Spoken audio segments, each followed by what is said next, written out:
اللہ تعالیٰ اب کچھ بھی اچھا نہیں لگتا، اتنا وقت گزر گیا پھر بھی یہ زخم نہیں بھرتے، سب ساتھ چھوڑ دیتے ہیں، آپ ہمیشہ سنتے ہیں، ساتھ دیتے ہیں۔ اللہ تعالیٰ میں سب بھولنا چاہتی ہوں، میری مدد فرمائیں، آپ کے سوا کوئی نہیں جو اس دل کو مرہم لگا سکے۔ اللہ تعالیٰ دیکھیں نا، مجھے آپ کا سہارا چاہیے ہمیشہ کے لیے، میں اپنا سب کچھ آپ کو سونپتی ہوں، اپنا ہر معاملہ آپ کے سپرد کرتی ہوں۔ اللہ تعالیٰ اگر آپ بھی نہ سنتے مجھے تو میں کیا کرتی، اور مجھے اس بات کا یقین ہے کہ آپ کبھی بھی اپنے بندے کو بے سہارا نہیں چھوڑتے۔ اللہ تعالیٰ میں کیا کرتی اگر آپ مجھے اپنے نبی حضرت محمد صلی اللہ علیہ وآلہ وسلم کے دین پر نہ پیدا کرتے؟ میں کس کو بتاتی میرے دکھ، میری اذیت؟ کون میرے دل کے حال سے واقف ہوتا؟ کون مجھے چپ چاپ سمجھ لیتا؟ کون مجھے سکون دیتا؟ کون مجھے بے سکونی کے لمحوں میں سے اس دنیا میں کہاں بھٹک رہی ہوتی؟ ابھی جو دل بھر جائے تو چاہے نماز پر رو لیتی ہوں، یا اللہ اللہ کی صدائیں لگا لیتی ہوں۔ تب کیا کرتی میں اگر وہ مجھے خود سے ہی واقف نہ کرواتا؟ تو کیا ہوتا میرا؟ یہ کتنا بڑا کرم ہے اس کا کہ اس نے مجھے اپنی ذات نصیب کی ہے، اپنی رحمت سے نوازا ہے مجھے ہر حال میں بھی۔ اب میں یہ جانتی ہوں کہ وہ میرا اللہ ہے، میرے ساتھ ہے، میرے پاس ہے۔ اگر مجھے یہ بھی نصیب نہ ہوتا تو میں تو مٹ گئی ہوتی، میں تو اس کی بس اسی عطا کا شکر ادا نہیں کر سکتی۔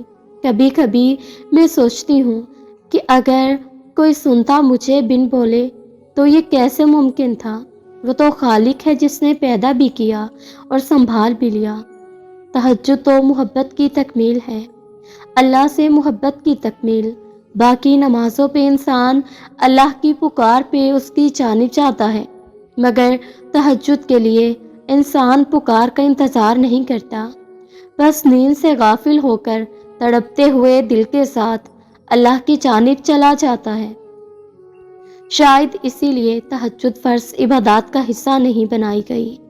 یہ تو بس وہی پڑھ سکتا ہے جس کو اللہ سے عشق ہو گیا ہو، ایسا عشق جس کے بعد محبوب سے گفتگو کیے بغیر دل کہیں چین نہیں پائے، ایسا عشق جس کے بعد محبوب کے ہر حکم پہ چپ چاپ سر کو جھکا لیا جائے۔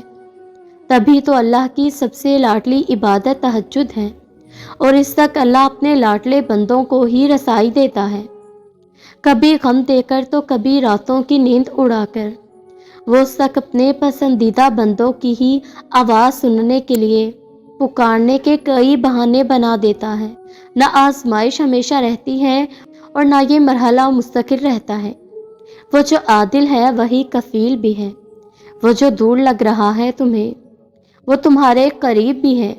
وہ مانگی ہوئی دعا رد نہیں کرتا، وہ تہجد کے سجدوں کو بھی ضائع نہیں کرتا۔ جہاں کسی کی پہنچ نہ ہو وہ وہاں سے راستے نکال دیتا ہے۔ تہجد بہت طاقتور عبادت ہے کیونکہ یہ ثواب اور گناہ کے خوف سے آری ہے۔ تہجد تک انسان تب پہنچتا ہے جب ساری حسرتیں دل کا ساتھ چھوڑ دیتی ہیں۔ پھر انسان یہ نہیں سوچتا کہ اتنا ثواب ملے گا یا اتنا گناہ ملے گا، تب بس انسان یہ سوچتا ہے کہ اللہ ملے گا، اللہ سے ملاقات ہوگی۔ تہجد کا پہلا سجدہ غم کے آخری سجدے کی طرح ادا کیا جاتا ہے، جیسے ابھی جان نکل جائے گی، جیسے ابھی اللہ کی محبت سے دل پھٹ جائے گا۔ بس پھر ہم ہوتے ہیں اور اللہ ہوتا ہے، پھر وہ سب مکمل ہو جاتا ہے جو بھی ادھورا رہ گیا ہو۔ تہجد سے بڑی عشق کی کوئی دلیل نہیں۔ کبھی کبھار ایسا بھی ہوتا ہے کہ جب ہم چاہے نماز پر اللہ سے مانگنے کے لیے بیٹھتے ہیں تو نہ آنکھوں سے آنسو نکل پاتے ہیں اور نہ ہی زبان سے کوئی بھی دعا لفظوں کی شکل میں کہی جاتی ہے، بس عجیب سی کیفیت ہوتی ہے۔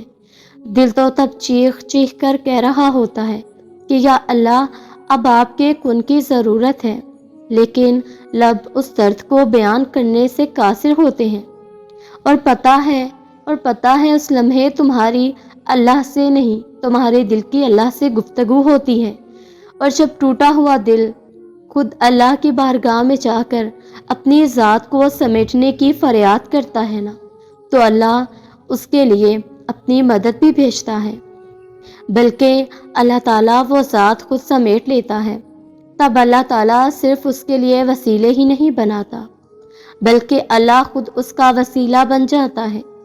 تمہاری یہ خاموشی اللہ کے ہاں بہت زور سے شور مچا دیتی ہے، اتنا زور کہ آسمان خلق اس چپ کی آواز سے چونک اٹھتی ہے۔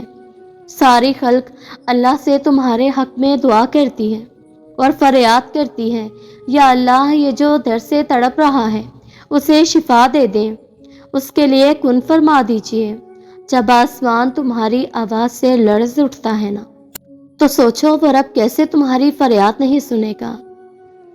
وہ رب جس نے فرمایا ہے کہ میں شارک سے بھی زیادہ قریب ہوں تمہارے۔ سوچو تمہاری جس خاموشی کا شور عرش تک پہنچ سکتا ہے، تو اس سے کیا جو تمہارے دل میں رہنے والا اللہ نہیں سن سکے گا۔